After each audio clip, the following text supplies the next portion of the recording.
The pain that's created by avoiding hard work is actually much worse than any pain created from the actual work itself. Russel Simmons. Procrastination comes with many costs. One is the thinking cost, the taxing mental exercise of thinking about whatever you're not doing, coming up with excuses to not do it, and then feeling guilty about procrastinating as you choose a more pleasant task. The longer you put something off, the more times you pay the thinking cost of procrastination. Another is stress. This is both a cause and a consequence of procrastination. We tend to avoid stressful tasks, putting them off for the future in order to feel better. But feeling better is short-lived, because the next time we think about the task, the deadline is even closer, so we feel even more stressed. Procrastination is also intertwined with anxiety. If you feel anxious about a task because you don't think you can do it well, you'll be inclined to put it off. Avoiding the work might provide some short-term relief, but the anxiety will come back stronger later. These are all just manifestations of the pain of procrastination. Procrastination is painful. The more averse we are to doing a task, the more likely we are to procrastinate. And this aversion actually manifests as psychological discomfort, a type of pain that can be seen in fMRI scans, as Dr. Barbara Oakley explains in her book, A Mind for Numbers. We procrastinate about things that make us feel uncomfortable. Medical imaging studies have shown that math phobes, for example, appear to avoid math because even just thinking about it seems to hurt.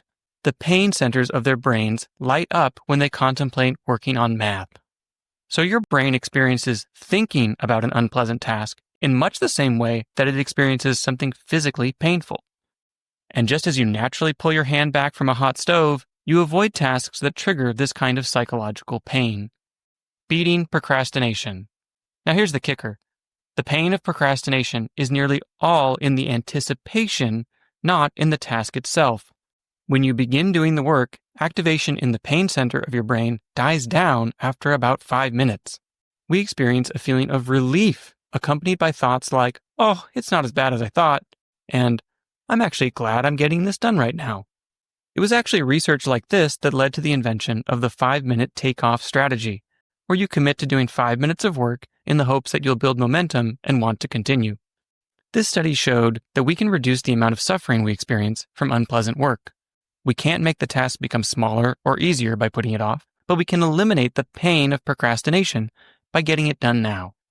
If you're tormented by thinking about a big project, you'll feel better if you just get started.